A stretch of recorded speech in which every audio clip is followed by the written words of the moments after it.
নমস্কাৰ আপোনালোক সকলোকে পুনৰবাৰ স্বাগতম নাছমাই মজিদ বন্ধুসকল বলগতে চাওক আজি সন্ধিয়াৰ 7টা গুৰুত্বপূৰ্ণ খবৰ। প্ৰথমটো খবৰ, সমাগত ৰাজ্যৰ পঞ্চায়ত নিৰ্বাচন আৰু আজিৰ দিনটোত প্ৰকাশ পালে পঞ্চায়ত নিৰ্বাচনৰ বাবে খুচৰা ভোটাৰ তালিকা। এই তালিকাত ভুল থাকিলে ভোটাৰে জনাব পাৰিব আবেদন। আজিৰে পৰা আবেদন কৰিব পাৰিব শুধৰণিৰ বাবে। নিৰ্বাচন আয়োগে প্ৰকাশ কৰিলে এই তথ্য। প্ৰকাশ পালে পঞ্চায়ত নিৰ্বাচনৰ বাবে খুচৰা ভোটাৰ তালিকা। আগন্তুক পঞ্চায়ত নিৰ্বাচনৰ বাবে খুচৰা ভোটাৰ তালিকা প্ৰকাশ কৰিলে নিৰ্বাচনী আয়োগে। ৰাজ্যিক নিৰ্বাচন আয়োগৰ পঞ্চায়ত নিৰ্বাচনৰ প্ৰস্তুতি পূৰ্ণগতিত চলিছে। এক প্ৰেছ বিজ্ঞপ্তিযোগে জনালে অসম ৰাজ্যিক নিৰ্বাচন আয়োগে। আৰু এই তালিকাত ভুল থাকিলে ভোটাৰে জনাব পাৰিব আবেদন। আজিৰে পৰা আবেদন কৰিব পাৰিব শুধৰণিৰ বাবে। 21 ডিচেম্বৰ পৰ্যন্ত শুধৰণিৰ আবেদন গ্ৰহণ কৰিব নিৰ্বাচন আয়োগে। যদি এই তালিকাত আপোনাৰ নাম বা কিবা ভুল আছে তেন্তে আপুনি শুধৰণি কৰিবলৈ আবেদন কৰিব পাৰিব নিৰ্বাচন আয়োগৰ ওচৰত। গাঁও পঞ্চায়ত অথবা আয়োগৰ ৱেবছাইটত কৰিব পাৰিব শুধৰণিৰ বাবে আবেদন। অনলাইন আৰু অফলাইন দুয়োটা পদ্ধতিতেই আপোনালোকে এই কাম কৰিব পাৰিব। খুচৰা ভোটাৰ তালিকাত ৰাজ্যৰ 27খন জিলাৰ 1,75,54,589 জনৰ নাম অন্তৰ্ভুক্ত হৈছে আৰু ইয়াৰ ভিতৰত 88,29,927 জন হৈছে পুৰুষ আৰু 87,24,274 গৰাকী মহিলা ভোটাৰ। খুচৰা ভোটাৰ তালিকা উপলব্ধ হৈছে ৰাজ্যৰ গাঁও পঞ্চায়তসমূহত। পৰৱৰ্তী খবৰ, ভাৰত দখল কৰিবলৈ এইবাৰ সাজু হৈছে চুবুৰীয়া ৰাষ্ট্ৰ বাংলাদেশ। ভাৰতক এক প্ৰকাৰ যুদ্ধৰ বাবে সকীয়নি দিলে বাংলাদেশে। ভাৰতক ৰঙা চকু বাংলাদেশৰ ৰাজনৈতিক দল বিএনপিৰ।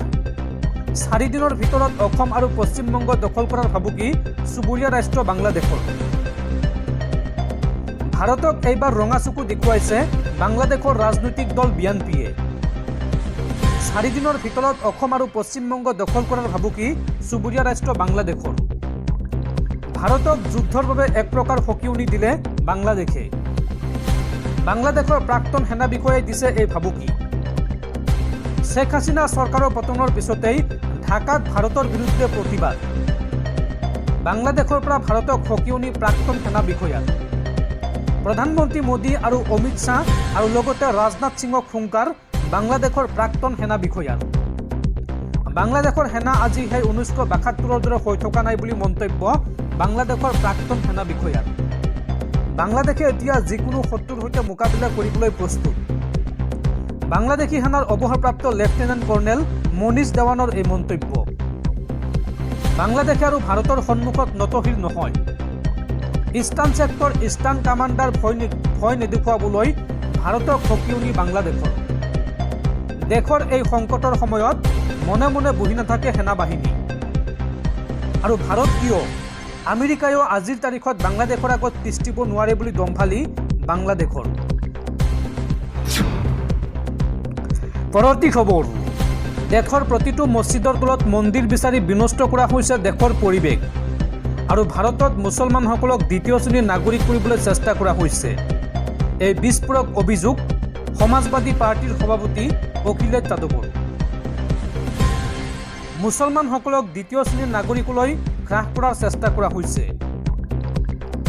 প্ৰতিটো মছজিদৰ তলত মন্দিৰ বিচাৰি দেশৰ পৰিৱেশ বিনষ্ট কৰা হৈছে। দ্বিতীয় শ্ৰেণীৰ নাগৰিকক আক্ৰমণ, সম্পত্তি ক্ষতিগ্ৰস্ত কৰাৰ চেষ্টা কৰা হৈছে।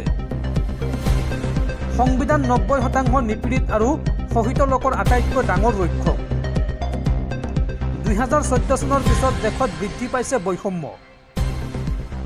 শুকুৰবাৰে সংসদত এই মন্তব্য কৰে সমাজবাদী পাৰ্টিৰ সভাপতি অখিলেশ যাদৱে। দৰ্শকসকল, আৰু বহুতো গুৰুত্বপূৰ্ণ খবৰ আছে। তাৰ আগতে আপোনাক জনাওঁ যে যদি আপুনি এতিয়ালৈকে এইটো ভিডিঅ'ত লাইক কৰা নাই তেন্তে এতিয়াই ভিডিঅ'টোত লাইক কৰি দিয়ক আৰু এনেকুৱা ধৰণৰ ভিডিঅ'সমূহ নিতৌ চাবলৈ চেনেলটো ছাবস্ক্ৰাইব কৰি কাষত থকা বেল আইকনটো প্ৰেছ কৰি ৰাখক। পৰৱৰ্তী খবৰ, পুনৰ বিপদত পৰিছে কংগ্ৰেছ নেতা ৰাহুল গান্ধী। কংগ্ৰেছ নেতা ৰাহুল গান্ধীলৈ এইবাৰ লক্ষ্ণৌ আদালতৰ চমন। বীৰ সাভাৰকাৰক লৈ অপমানজনক মন্তব্য কৰাৰ অভিযোগত কংগ্ৰেছ নেতা ৰাহুল গান্ধীলৈ চমন জাৰি কৰিছে লক্ষ্ণৌ আদালতে। আৰু অহা 10 জানুৱাৰীত আদালতত হাজিৰ হোৱাৰ নিৰ্দেশ ৰাহুল গান্ধী। পৰৱৰ্তী খবৰ, দিছপুৰৰ জৰুৰী নিৰ্দেশনা।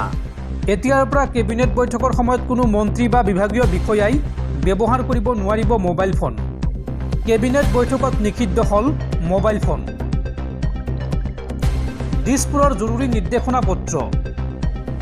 এতিয়াৰ পৰা কেবিনেট বৈঠকৰ সময়ত ব্যৱহাৰ কৰিব নোৱাৰিব মোবাইল ফোন। তাৎক্ষণিকভাৱে কাৰ্যকৰী হোৱাকৈ মন্ত্ৰীৰ বিভাগীয় বিষয়ালৈ এই জৰুৰী পত্ৰ। মন্ত্ৰীৰ লগতে কোনো বিভাগীয় বিষয়ায়ো কেবিনেট বৈঠকত ব্যৱহাৰ কৰিব নোৱাৰিব মোবাইল ফোন। এই সন্দৰ্ভত জৰুৰী নিৰ্দেশনা জাৰি কৰিছে দিছপুৰে। পৰৱৰ্তী খবৰ, অৱশেষত হীৰনত হ'ল পাকিস্তানৰ। ভাৰতৰ মতে অনুষ্ঠিত হ'ব চেম্পিয়ন্ছ ট্ৰফি। অৱশেষত অন্ত পৰিল জল্পনা কল্পনাৰ। 2025 বৰ্ষৰ চেম্পিয়ন্ছ ট্ৰফি হাইব্ৰিড মডেলত অনুষ্ঠিত কৰাৰ অনুমোদন জনালে আন্তঃৰাষ্ট্ৰীয় ক্ৰিকেট পৰিষদে। পাকিস্তান ক্ৰিকেট বোৰ্ড আৰু BCCIয়ে সহমতত উপনীত হোৱাৰ পিছতেই এই সিদ্ধান্তত অনুমোদন জনোৱা হয়। ICCৰ নতুন সিদ্ধান্ত অনুসৰি প্ৰতিযোগিতাখনত ভাৰতে প্ৰতিখন মেচ ডুবাইত খেলিব। আনহাতে প্ৰতিযোগিতাৰ বাকী মেচসমূহ পাকিস্তানত অনুষ্ঠিত হ'ব। ইফালে 2026ত ভাৰতত অনুষ্ঠিত হ'বলগীয়া T20 প্ৰতিযোগিতাত অংশ ল'বলৈ ভাৰতলৈ নাহে পাকিস্তান। পাকিস্তানে প্ৰতিখন মেচ শ্ৰীলংকাৰ কলম্বোত খেলিব। এই চৰ্ততে চেম্পিয়ন্ছ ট্ৰফিৰ বাবে হাইব্ৰিড মডেলত সন্মত হয় পাকিস্তান। স্পৰ্টছ টকৰ খবৰ অনুসৰি ইয়াৰ বাবে পাকিস্তান ক্ৰিকেট বোৰ্ডে কোনো ধৰণৰ বিত্তীয় সহায় লাভ নকৰে। উল্লেখযোগ্য যে চেম্পিয়ন্ছ ট্ৰফি খেলিবলৈ ভাৰত চৰকাৰে ভাৰতীয় দলক পাকিস্তান ভ্ৰমণলৈ যোৱাৰ অনুমতি প্ৰদান নকৰাৰ পিছতেই এই প্ৰতিযোগিতাখনক লৈ অনিশ্চয়তাৰ সৃষ্টি হৈছিল। ভাৰতে হাইব্ৰিড মডেলৰ জৰিয়তে প্ৰতিযোগিতাখন আয়োজনৰ দাবী উত্থাপন কৰাৰ বিপৰীতে পাকিস্তানে কোনো পধ্যই ইয়াৰ পক্ষত নাছিল। অৱশ্য বিশ্ব ক্ৰিকেটত থকা ভাৰতীয় ক্ৰিকেট বোৰ্ডৰ প্ৰভাৱৰ বাবেই অৱশেষত পাকিস্তানে সেও মানি ল'বলৈ বাধ্য হ'ল আৰু হাইব্ৰিড মডেলত খেল অনুষ্ঠিত কৰাৰ সিদ্ধান্ত গ্ৰহণ কৰে ICCয়ে। পৰৱৰ্তী খবৰ, সকলো ক্ষোভ সকলো প্ৰতিবাদ পানীত পৰিল। জামিন লাভ কৰিলে কলকাতাৰ আৰজিকৰ ধৰ্ষণ কাণ্ডৰ 2 অভিযুক্তই। আৰজিকৰ গোচৰত জামিন লাভ কৰিলে সন্দীপ ঘোষে, লগতে জামিন লাভ কৰিলে অভিজিৎ মণ্ডলে। সন্দীপ ঘোষ আৰু অভিজিৎ মণ্ডলে 2000 টকাৰ বণ্ডত জামিন লাভ কৰে। এই গোচৰত এতিয়ালৈকে CBIয়ে অভিযোগনামা দাখিল কৰিব নোৱাৰাৰ বাবে শুকুৰবাৰে 2 অভিযুক্তই জামিন লাভ কৰে। যোৱা আগষ্ট মাহত আৰজিকৰ হাস্পতালত চিকিৎসা বিজ্ঞানৰ এগৰাকী ছাত্ৰীক হত্যা আৰু ধৰ্ষণৰ গোচৰত তেওঁলোকৰ বিৰুদ্ধে প্ৰমাণ হেৰুওৱাৰ চেষ্টা কৰাৰ অভিযোগ উত্থাপন হৈছিল। একে সময়তে সন্দীপ ঘোষৰ বিৰুদ্ধে চিকিৎসালয়ত আৰ্থিক দুৰ্নীতিৰ গোচৰো ৰুজু হৈছিল। অৱশ্য আৰজিকৰ গোচৰত সন্দীপ ঘোষে জামিন লাভ কৰিলেও এতিয়াও মুক্তি পোৱা নাই। অৱশ্য অভিজিৎ মণ্ডলে ইতিমধ্যে মুক্তি লাভ কৰিছে। উল্লেখযোগ্য যে যোৱা 9 আগষ্টত আৰজিকৰ হাস্পতালৰ ছেমিনাৰ হলৰ পৰা এগৰাকী চিকিৎসা বিজ্ঞানৰ ছাত্ৰীৰ মৃতদেহ উদ্ধাৰ হোৱাৰ পিছতে সমগ্ৰ দেশত এক হুলস্থুলীয়া পৰিৱেশৰ সৃষ্টি হয়। এই ঘটনাৰ লগত জড়িত এজন লোকক গ্ৰেপ্তাৰ কৰা হয় আৰু তাৰ পিছত সন্দীপ ঘোষ আৰু অভিজিৎ মণ্ডলক 14 ছেপ্টেম্বৰত প্ৰমাণ মচি দিয়াৰ অভিযোগত গ্ৰেপ্তাৰ কৰা হয়। পিছত CBIয়ে চিকিৎসালয়খনৰ আৰ্থিক দুৰ্নীতিৰ গোচৰত প্ৰাক্তন অধ্যক্ষ সন্দীপ ঘোষক গ্ৰেপ্তাৰ কৰে। সন্দীপ ঘোষ আৰু অভিজিৎ মণ্ডলৰ জামিনৰ পিছত এই প্ৰশ্নৰ উত্থাপন হয় যে CBIয়ে নিৰ্ধাৰিত সময়ৰ ভিতৰত কিয় অভিযোগনামা দাখিল কৰিব নোৱাৰিলে। গ্ৰেপ্তাৰৰ 90 দিনৰ পিছত আজি আদালতত CBIয়ে কয় যে আৰজিকৰ হাস্পতালত ধৰ্ষণ আৰু হত্যাৰ গোচৰত পৰিপূৰক অভিযোগনামা সম্পূৰ্ণ হোৱা নাই, যাৰ বাবে এই 2 অভিযুক্তই জামিন লাভ কৰে। পৰৱৰ্তী খবৰ, অনুৰাগীৰ প্ৰতিবাদৰ অন্তত অৱশেষত জেলৰ পৰা মুকলি হ'ল অভিনেতা আল্লু অৰ্জুন। চাঞ্চলগুড়া জেলত এটা নিশা কটালে অভিনেতা আল্লু অৰ্জুনে। উল্লেখযোগ্য যে হায়দৰাবাদত পুষ্পা 2ৰ প্ৰিমিয়াৰত পদপিষ্ট হৈ এগৰাকী মহিলাৰ মৃত্যু হোৱা ঘটনাত গ্ৰেপ্তাৰ হৈছিল অভিনেতা আল্লু অৰ্জুন। পৰৱৰ্তী খবৰ, হিন্দুৰ ওপৰত অত্যাচাৰ বন্ধ কৰক, এই বুলি এইবাৰ বাংলাদেশক সকিয়নি আমেৰিকা যুক্তৰাষ্ট্ৰৰ। বাংলাদেশত হিন্দু নিৰ্যাতনৰ ঘটনাক লৈ প্ৰথমবাৰৰ বাবে মুখ খুলিলে আমেৰিকাই। এই প্ৰসংগটোক বাংলাদেশ চৰকাৰে অচিৰে মোকাবিলা কৰি দুষ্ট চক্ৰৰ বিৰুদ্ধে কঠোৰ ব্যৱস্থা গ্ৰহণৰ বাবে সকিউনি প্ৰদান কৰিলে আমেৰিকাৰ হোৱাইট হাউচ কৰ্তৃপক্ষই। উল্লেখযোগ্য যে বাংলাদেশত শেখ হাছিনা চৰকাৰ পতন হোৱাৰ 4 মাহৰ পাছত বাংলাদেশৰ আভ্যন্তৰীণ বিষয়ক লৈ প্ৰতিক্ৰিয়া প্ৰকাশ কৰিলে আমেৰিকাৰ হোৱাইট হাউচে। শুকুৰবাৰে আমেৰিকাৰ হোৱাইট হাউচৰ তৰফৰ পৰা পৰোক্ষভাৱে এক প্ৰকাৰ সকিউনি প্ৰদান কৰি বাংলাদেশ চৰকাৰক কয় যে শেখ হাছিনা চৰকাৰৰ পতনৰ পাছতে বাংলাদেশত বহু লোক নিৰাপত্তাহীনতাত ভুগিছে। হিন্দু সংখ্যালঘু লোকসকলক যিয়ে টাৰ্গেট কৰি আক্ৰমণ কৰিছে সেইসকলৰ বিৰুদ্ধে কোনো কঠোৰ ব্যৱস্থা লোৱা পৰিলক্ষিত হোৱা নাই। গতিকে এই ক্ষেত্ৰত বাংলাদেশ চৰকাৰে অচিৰেই ব্যৱস্থা ল'ব লাগিব। হোৱাইট হাউচৰ ৰাষ্ট্ৰীয় নিৰাপত্তা সচিবগৰাকীয়ে সংবাদ মাধ্যমক সম্বোধন কৰি এই প্ৰতিক্ৰিয়া প্ৰকাশ কৰে। এই সমগ্ৰ ঘটনা প্ৰবাহক লৈ বাংলাদেশৰ সুৰক্ষা সংস্থাৰ সৈতে আমেৰিকা যোগাযোগত থকাৰ কথাও সদৰি কৰে হোৱাইট হাউচ কৰ্তৃপক্ষই।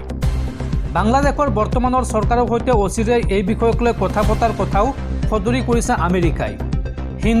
হিন্দু তথা সংখ্যালঘুসকলৰ নিৰাপত্তা সুনিশ্চিত কৰাৰ বাবে আমেৰিকাই প্ৰয়োজনত ব্যৱস্থা গ্ৰহণ কৰাৰ কথাও ব্যক্ত কৰিছে। লগতে আমেৰিকাই এই বিষয়টোক লৈ বাংলাদেশ চৰকাৰ সচেতন হোৱা প্ৰয়োজন বুলি মত পোষণ কৰে।